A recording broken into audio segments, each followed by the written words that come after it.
turn it around. Hi guys. I'm gonna wait a little bit. You see my cocoa pods.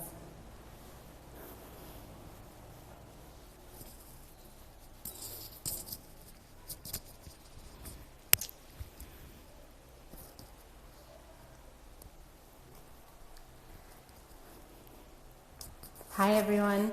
So first I would like to, hi Danny, let you know that I moved into this space. I'm Arcelia. My company is Mission Chocolate and I'm based in São Paulo, Brazil. And I moved into this factory a few months ago and I've been in California also for a few months. So this certainly isn't a finished factory. I still have some work to do. So in the next few months, I think that it'll look significantly different than it does now. But I want to show you a little bit of how I make chocolate. And it's actually a treat for everyone because mostly nobody has come into this space yet. I was waiting to do a grand opening, a grand reveal, but no better time than the present, right? So my factory is on the second floor, which makes it a lot of fun when you're carrying sacks of cacao. But other than the fact that it's on the second floor, everything else is absolutely perfect about it, and that's why I took it. So we're going to start at the bottom of the stairs. And then we're going to follow our way into the factory. So I'm going to turn you around for a little bit. So then this is where it begins. So you come up the stairs and you are first greeted by my freshly picked ceramic cocoa pods, my machete that I brought from Venezuela. And then here is a wooden cocoa pod that I bought in Guatemala. And then you have these beautiful jungle ants that keep my factory clean and disinfected. So then, I don't want to forget these guys. So this is San Francisco.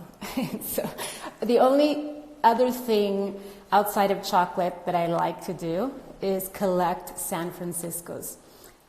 Because although I consider California my home,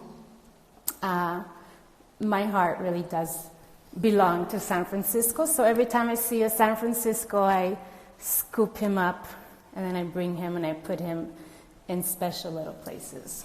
So first step is we get the cacao and we bring it up the stairs and we take it to the raw room. So then we have this veranda patio, and out here we have some cocoa trees, and we have a little cocoa pod that's not real, but I just put it there so the cocoa trees can get some encouragement to grow some pods.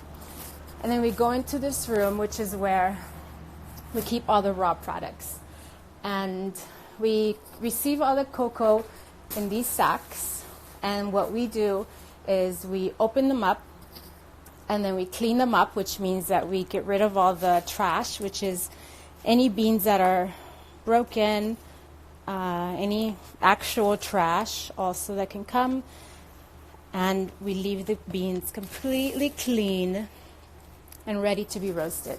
So that means that if the cacao is in these sacks, that they're ready to be roasted. If they're still in the burlap sacks, it means that they need to still be cleaned out. This is the cracker. This is the first cracker I had, which is a corn grinder, right, like a mill. And this is the second cracker that I had, which both still work, but they're very slow. And then this is the cracker that I use now. Also still very slow, but they all work, and for a small chocolate factory, it really does the job. And then I am still using John Nancy's winnower, also slow, but it does the job, and for us, it works really well. So then this is considered for us the raw room. All the cacao comes directly here until we are forced to to process it. And these trees, some trees are from cacao in Bahia, and some of them are from cacao seeds from the Amazon. So I'm excited to see what happens. And then these are some experiments that I'm doing at the minute. So then after we get the cacao cleaned up, it goes into the factory. So then this is really the beginning of the factory. Here again we are where we started. Let me continue on this way. So the first room is where it's really my office. This is where I sit when I pretend to do work.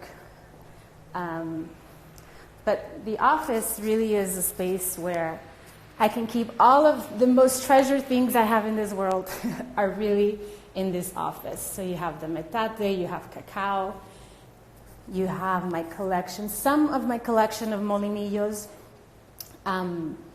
This whole little batch here are molinillos from Mexico. So you see there are different types of varieties. There's painted, different shapes.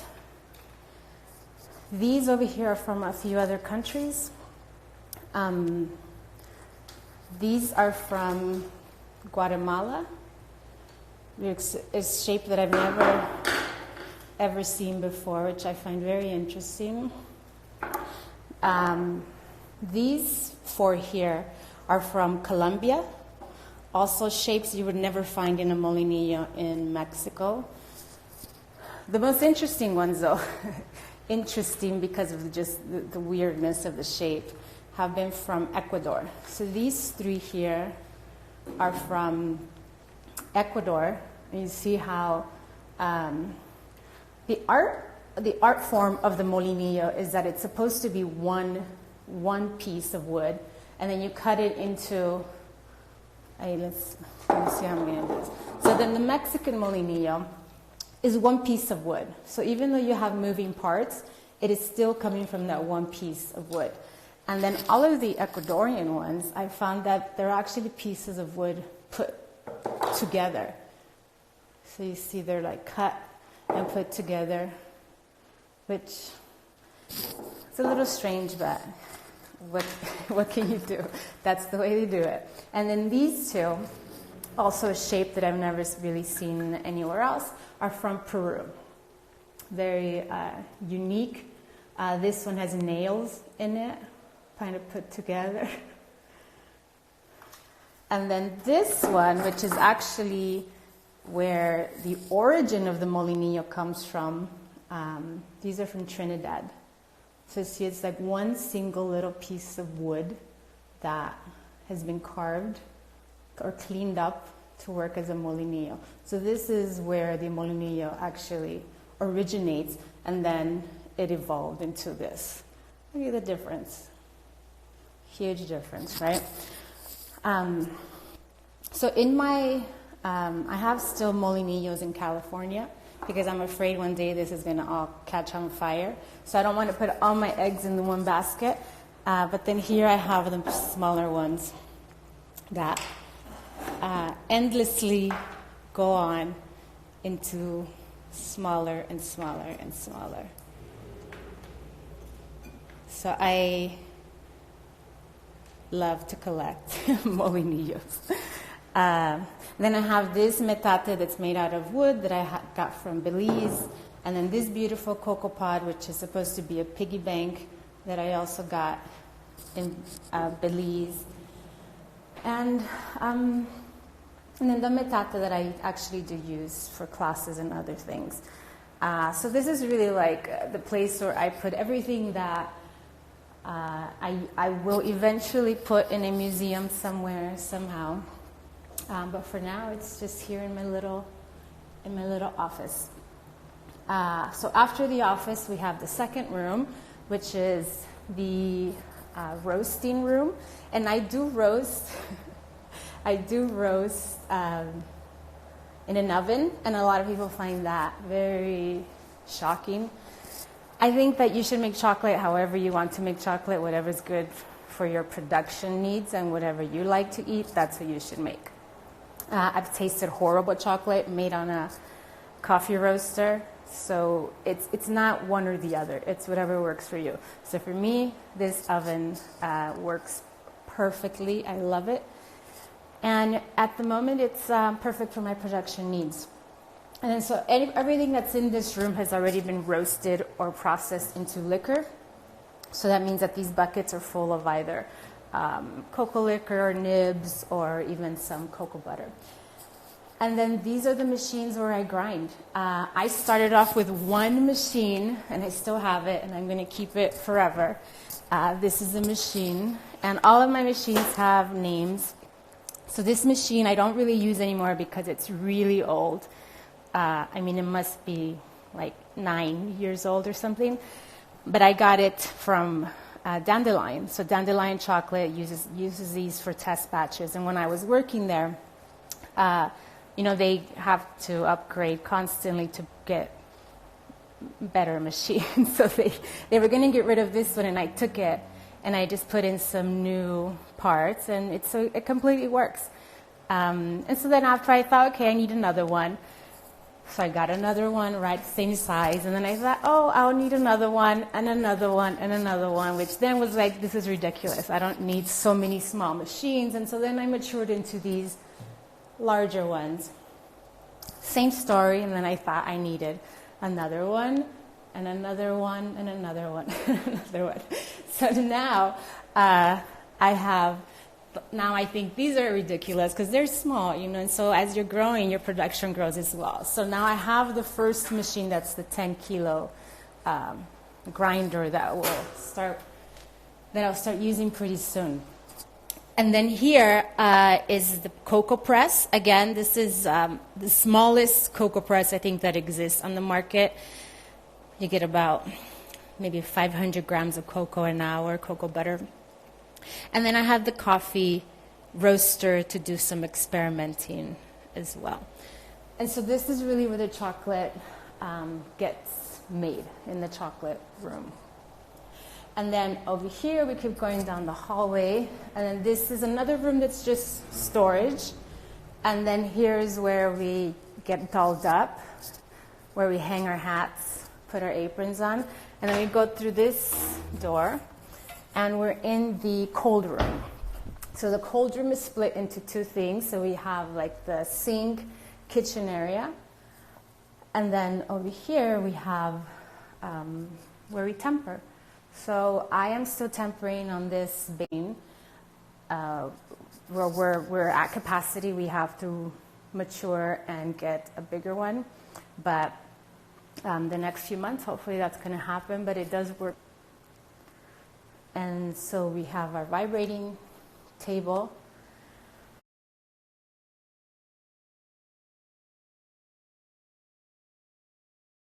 Flavor.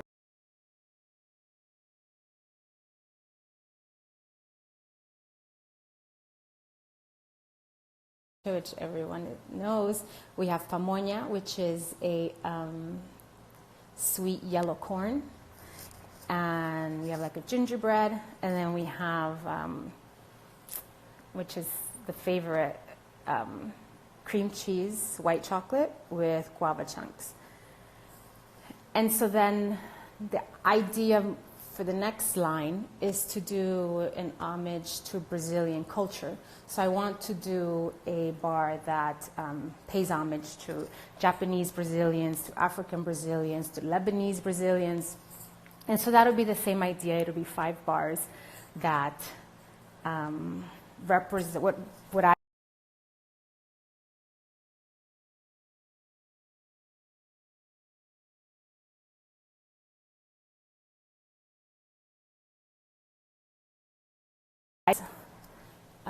this is the factory.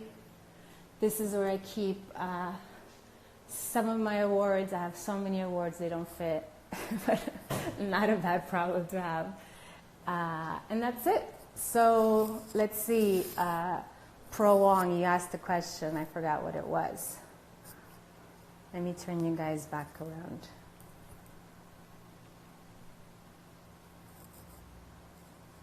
I'm going to go all the way back to read Pearl Wong's question, because Pearl Wong, and then I'm also going to go outside over here back to the office. So yes, we have cocoa trees, and I planted those cocoa trees from the seed, which is not recommended. Some people will tell you, oh, that's not the way you plant a cocoa tree, but it actually does work. And it does grow. So if you have a cocoa pod, you can open it up, and you can break it open, and you'll be able to get your cocoa tree. I'm looking for your question, Pro One. And so in Brazil, in Brazil, you could buy online. There's several places that do sell online. In the U.S., you can't buy from me in the United States, but there are several partner stores that I've listed on my website or on my Instagram where you can find where you can buy. Let's see. Ellen, you collect San Franciscos, they're the best. Let's see. Taste with color. I have your, do you see your little map?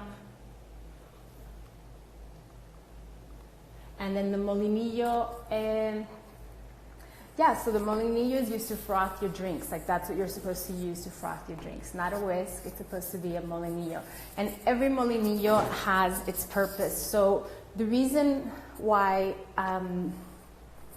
the molinillos are shaped differently is because they're supposed to be used for separate drinks. So this molinillo here, which is one of the Mexican ones, you see it doesn't have any moving parts. Like there's nothing moves. And so this molinillo, it's supposed to be used for drinks that are room temperature to cold. Because when you have a molinillo that has a lot of moving parts, let's see, like this one. This one has 4 rings that are going to move. This molinillo is going to encourage heat. It's going to encourage. So this molinillo is supposed to be used for hot drinks. Whereas the molinillo that doesn't have any moving parts is not going to encourage, it's not going to create a lot of friction, and it's not going to encourage heat, and it's not going to make your drink hotter. So depending on what kind of drink you're making, that's the molinillo you're supposed to use. So there is actually no book in the world. There's really, I've been studying molinillos for maybe like 20 years, and there's no book that can tell you what molinillo you have to use for what drink. But obviously, if you go into the indigenous areas, they will, they know. So someone should do that book. Justice, maybe. And yes, somebody commented about these the swizzle stick. Yeah, that's what they call it. It's the swizzle stick. That's exactly what it's used for. Oh, the piggy bank, why is it empty? Pro Wong. Well, obviously, every time you come, you're supposed to put money in it. It only accepts US dollars, nothing else. Let's see what else.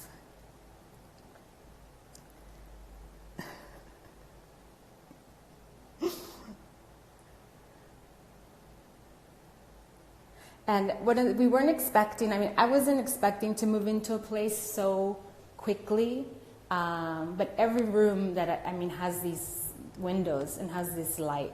And so for me, it was just perfect. Like there was no way I could pass this opportunity up. And also, we're supposed to be at home. I'm actually only an 8-minute walk from my house.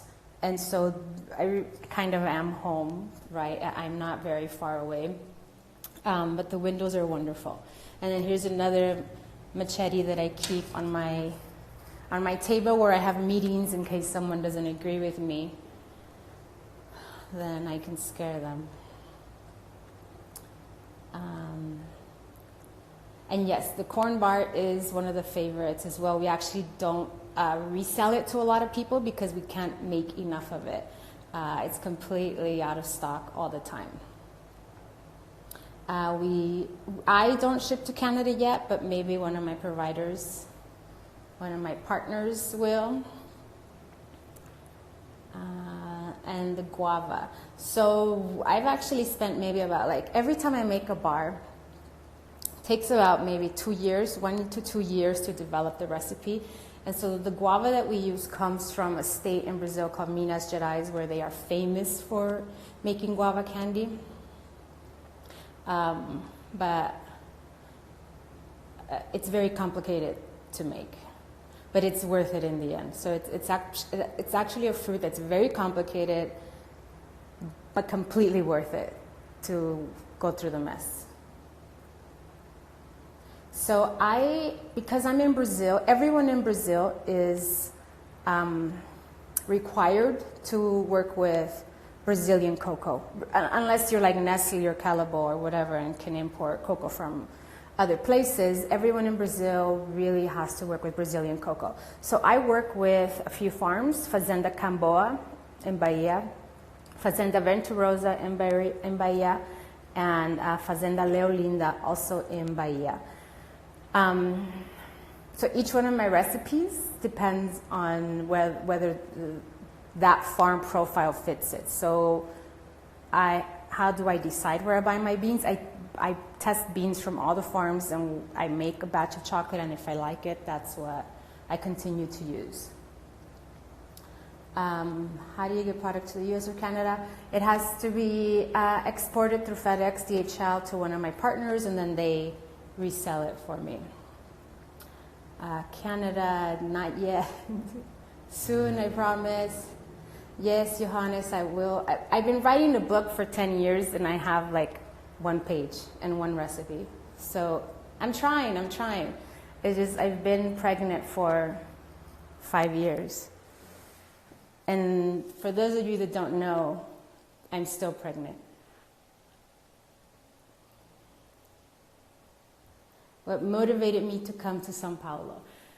I had a chocolate store in California. Wait, let me turn it around. I think it's time you guys, you can see me now. I wanted you to keep seeing my museum. I had a chocolate store in California where I bought chocolate chips from Guitar Chocolate, which I highly recommend, love that company. But I also wanted to start making my own chocolate. And where I was zoned only retail and not for manufacturing. So I had to make the choice to either move location or just continue being a chocolatier. But we had an opportunity to move to either Mexico City or Sao Paulo, and we decided, let's move, and that's it. I mean, I never looked back. I moved to Sao Paulo without knowing anyone in Brazil or speaking the language. And now we're living here, we love it, and we have no idea when we're going to return to California. Do I make my own candied cupuaçu? No. Anything that I could buy equally as good as I can make it and I trust the supplier, I go ahead and I buy it. So the orange peel, in Brazil, nobody produces orange peel the same quality that I want it, and so I make my orange peel. The cupuaçu, there are people making really good high quality cupuaçu, so I just buy it directly from the person making it. Hello, Argentina. Let's see. That's too long of a question. Hi, Olguita. Yes, so the Parliament box. So when I first moved to Brazil, my idea was to resell chocolate from the United States. And so when you become a reseller for Parliament chocolate, you get this amazing little box where you can resell. Now I keep my business cards in here, but this is where what they give you to resell their chocolate. I have a 24 blackbirds one around there as well. I have several of them. But anyways, so I ended up making my own chocolate, and it being too complicated to import into Brazil, so I just stopped doing that. Okay. what's in my library. So I don't have, so at my home, a few blocks from here, I have the equivalent of these cases in my house, and they're all full of books. Again, I'm afraid to bring them here because I don't want this place to catch on fire and then everything's gone. But in the last few weeks, this is what I've been referencing. So let's see, we have, oh, and then of course, this is the boxes that resell from my favorite chocolate factory. So this book is incredible.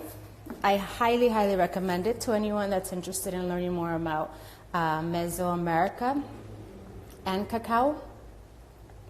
I haven't finished reading it. I've had it for several years, but it's amazing. I highly recommend it.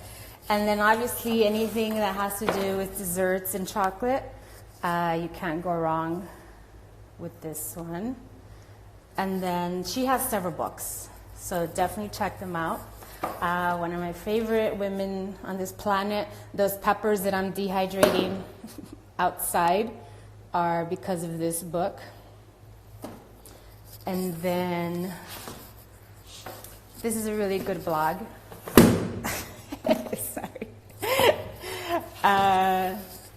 I used to work at Le Cordon Bleu, and so for me they're always kind of like a base for when I'm working on recipes, so I do recommend this book. For Americans, I think Americans know this book is, it's stained with chocolate. This is also one of the books I reference the most when I'm looking to build a recipe from scratch. And then, and that's it. All of these are notes and recipes that I've been working on. But at home, like I said, I have a ton of other things. If anyone ever wants to know any recipes or any suggestions for recipes, just let me know. I love chatting with people about that. Let's see. Will there be a Kuposu giveaway at some day? Yes, there should always be a Kuposu giveaway. I just have to figure out a way to get it to you. And then how far along am I? I think I'm about 3 months pregnant. And like I said, I've been pregnant for the last 5 years, so hopefully this will be the last time. And I'll be able to focus on chocolate and recipes and desserts. And so that's it, guys. Is there anything else you want to see or you would like to know? And my origin from the U.S.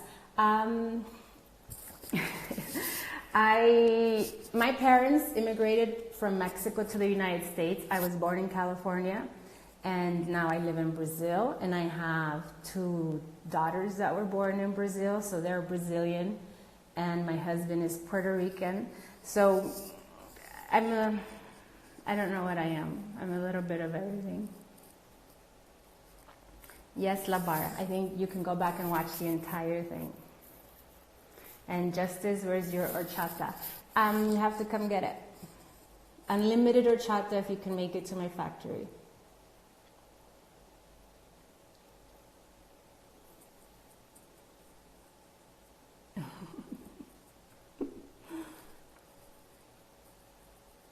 You guys are the best.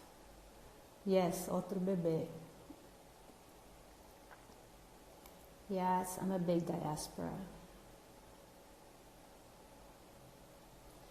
So there is no sneak peek into the new lines.